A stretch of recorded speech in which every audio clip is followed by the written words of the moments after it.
ਰਾਹ ਬੁਆਏ ਸ਼ਕਮ ਨੂੰ ਗਿਆ ਕਿਉਂ ਜੋ ਸਾਰਾ ਇਸਰਾਇਲ ਉਹਨੂੰ ਪਾਤਸ਼ਾਹ ਬਣਾਉਣ ਲਈ ਸ਼ਕਮ ਵਿੱਚ ਆਇਆ ਹੋਇਆ ਸੀ। ਫਿਰ ਇਹ ਹੋਇਆ ਕਿ ਜਦ ਨਬਾਤ ਦੇ ਪੁੱਤਰ ਯਰਬੁਆਲ ਨੇ ਜਿਹੜਾ ਅਜੇ ਤੀਕ ਮਿਸਰ ਵਿੱਚ ਸੀ ਇਹ ਸੁਣਿਆ ਕਿਉਂ ਜੋ ਉਹ ਸੁਲੇਮਾਨ ਪਾਤਸ਼ਾਹ ਦੇ ਅੱਗੇ ਨੱਠ ਗਿਆ ਸੀ ਅਤੇ ਯਰਬੁਆਲ ਮਿਸਰ ਵਿੱਚ ਜਾ ਵਸਿਆ ਸੀ।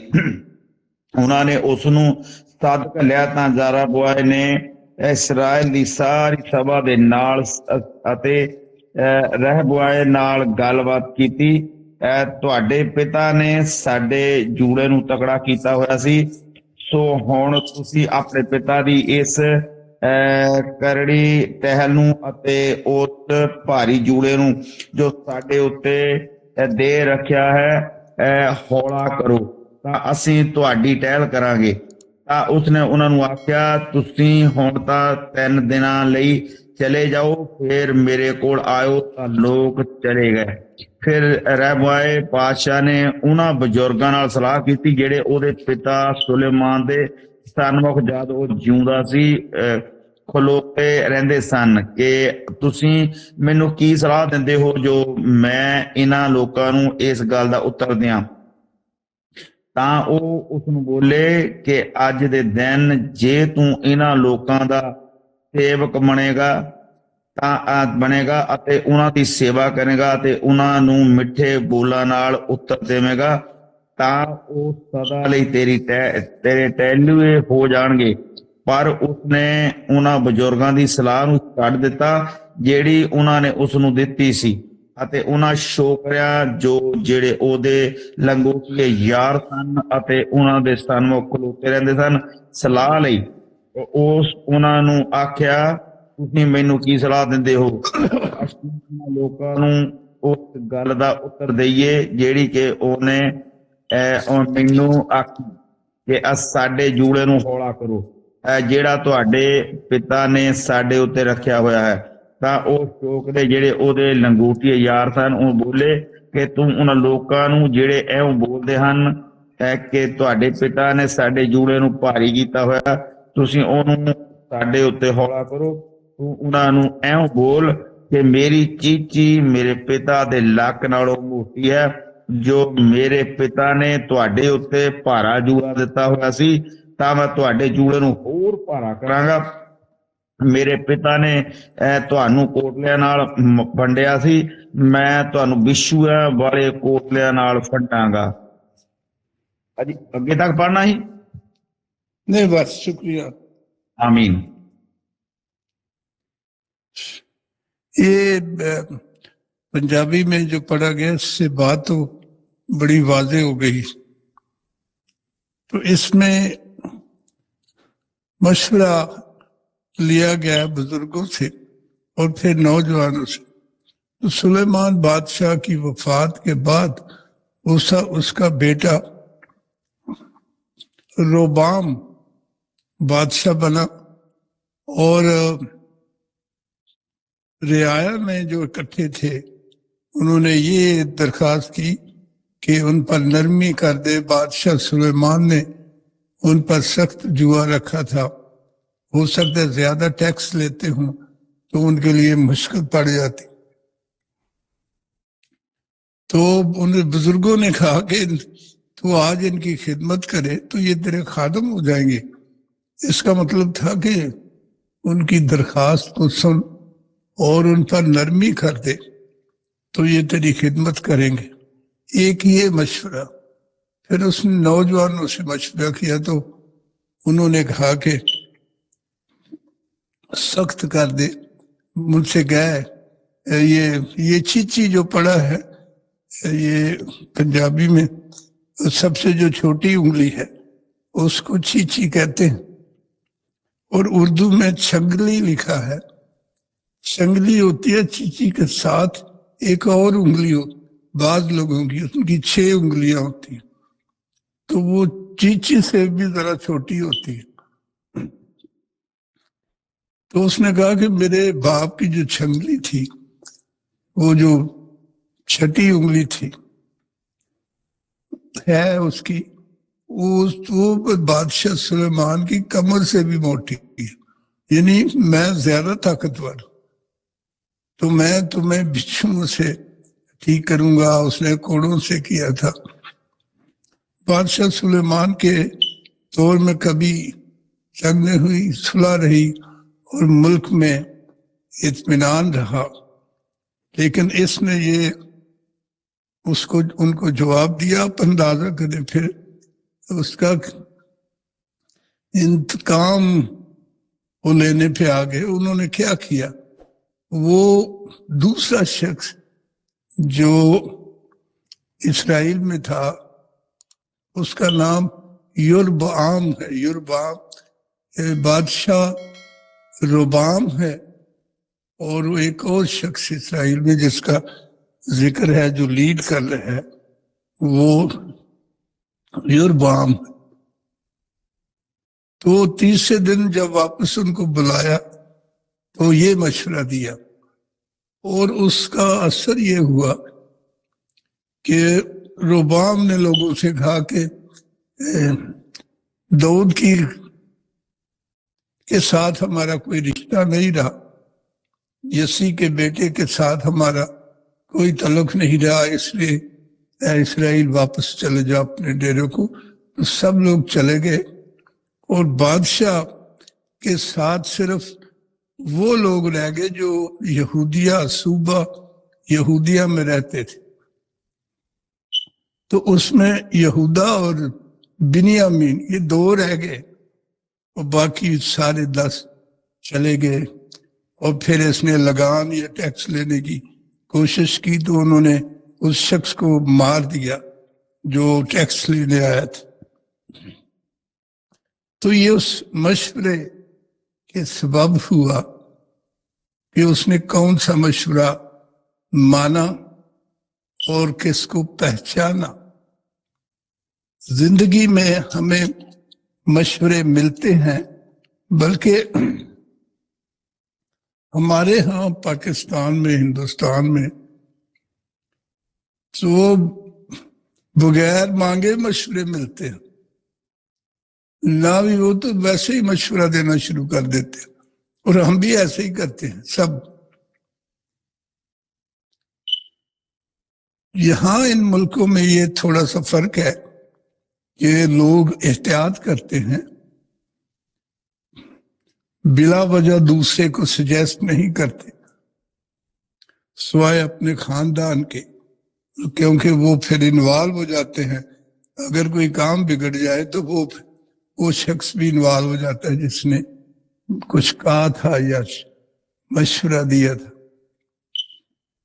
تو یہاں کچھ فرق ہے، احتیاط کرتے ہیں. اب پہچان کرنی ہے، کیونکہ بعض دفعہ مشورہ مان لیا جاتا ہے اور پھر پچھتاوا پڑتا. تو چند باتیں ہم اس پہ آج غور کریں گے کہ جب کوئی مشورہ آپ کو دیتا ہے، آپ سے باتیں کرتا ہے، یہ بالخصوص ایمانداروں کے لیے یہ بات ہے اور سب کے لیے ہے، اور ہمیں بطور بحیثیت بلیور اس پہ زیادہ غور کرنا ہے. حالانکہ یہ بات سب کے لیے یہ ضروری ہے کہ جو مشورہ سن رہے ہیں، جو بات لوگ کہہ رہے ہیں، کیا اس میں خدا کا خوف موجود ہے؟ مشورہ دینے والوں کی گفتگو میں کلام مقدس سے متعلق ہے، یا اس میں کلام کی رہنمائی ہے، بائبل مقدس کی رہنمائی اس میں ہے، یسوع مسیح کی تعلیم کے مطابق ہے؟ اور اگر اس کے مطابق ہے تو پھر اس کو پہچان لیا گیا. مسیح ہمارا خداوند، اس کا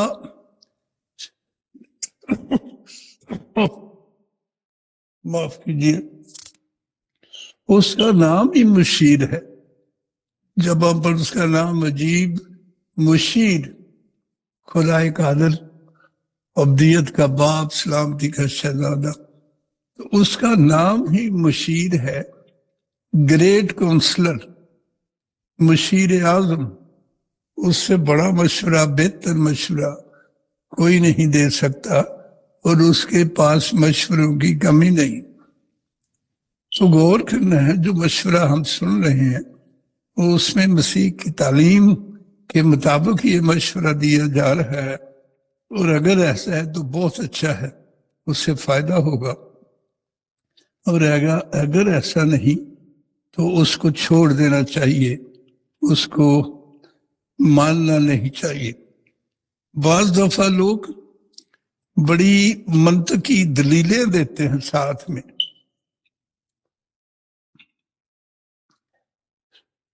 کہ بہت زیادہ مذہبی ہونا بھی درست نہیں ہے، لیکن ساری دنیا کے لوگ اس طرح کرتے ہیں، اور اگر چھوٹی موٹی ساتھ میں غلطیاں بھی ہوتی ہیں تو وہ بھی ٹھیک ہے. مشورہ اس طرح سے دیتے ہیں کہ وہ کمپرومائز کر لیتے ہیں تعلیم کے ساتھ اور دنیا کی چیزوں کے ساتھ، کہ ایسی کیا بات ہے، یہ چھوٹی چھوٹی باتیں. میں کراچی میں تھا جب، تو میرے یہ وہاں ایک بلڈنگ ہے جس کو سپر مارکیٹ کا نام دیا گیا، ذوالفقار علی بھٹو نے یہ بنائی تھی. 4th فلور پہ ہمارا دفتر تھا اور میزنین فلور پر دکانیں تھیں. اس کے نیچے گراؤنڈ فلور پہ سبزی فروٹ کی دکانیں.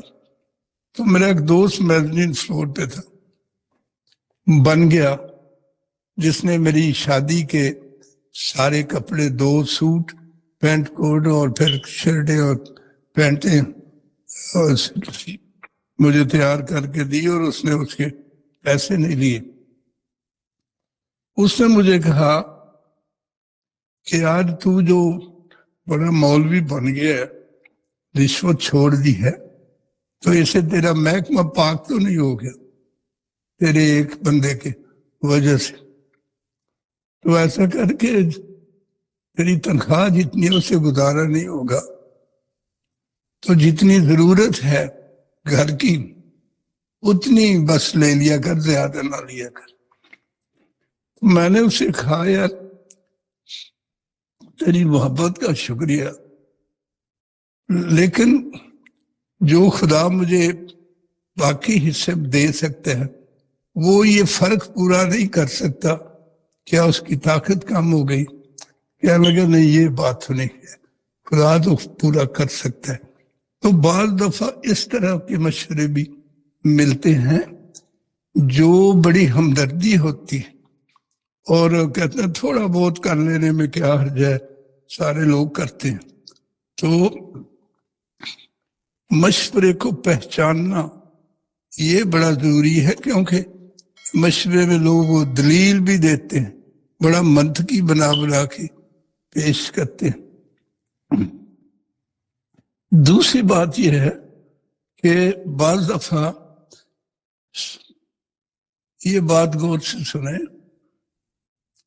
کہ بعض دفعہ گفتگو کرنے والا یا مشورہ دینے والا کلیسیائی میں سے ہوتا ہے، اور بہت سی باتیں ہوتی ہیں، بہت مشورے، بہت بڑی دلائل اور بڑی لمبی گفتگو ہوتی ہے، لیکن اس میں دعا برائے نام ہوتی ہے۔ پھر چھوٹی سی دعا کی، پھر جناب گفتگو شروع کر دی، اور پھر بہت سی باتیں، اور دعا نہیں کی گئی یا دعا برائے نام ہوتی ہے، اور پھر جو دنیا کے فائدے ہیں وہ بھی شامل کیے جاتے ہیں، دلائل دیے جاتے ہیں، اور اس کو بڑا عقلی بنایا جاتا ہے تاکہ اب اس کا فائدہ سمجھ لیا جائے۔ تو اس میں کمپرومائز کیا ہوتا ہے دنیا کی چیزوں سے، اور کلام تو یہ کہتے ہیں کہ سب کچھ صاف، نہ کی جگہ نہ اور ہاں کی جگہ ہاں، اور جو ٹھیک ہے اسی پہ عمل کیا جائے، لیکن دعا نہیں کی گئی ہوتی، مشورے بہت لمبے چوڑے دیے جاتے ہیں۔ تو یہ بہت ضروری ہے کہ ہم اپنے کام دعا سے شروع کریں اور پھر دعا بیچ میں بھی کرتے جائیں۔ اگر آپ یہ سلیمان بادشاہ جو ربام کا باپ ہے،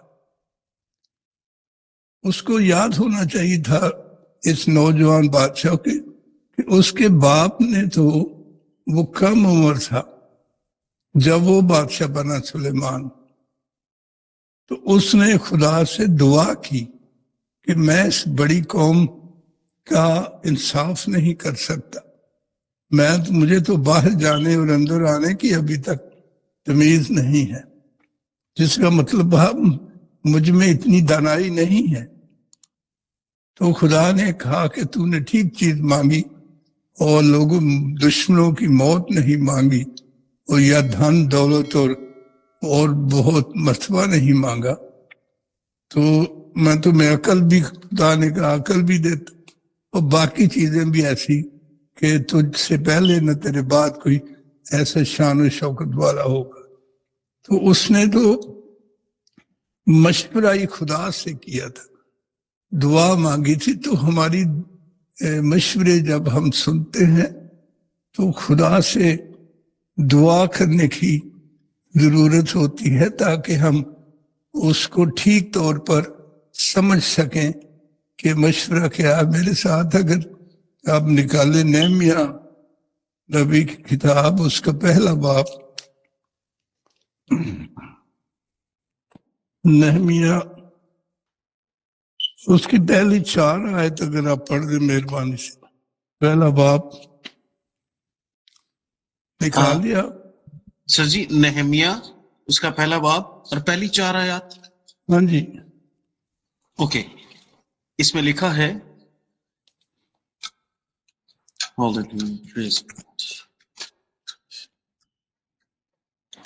20ویں برس کیسلیو کے مہینے میں جب میں کسر سوسن میں تھا، تو ایسا ہوا کہ ہنانی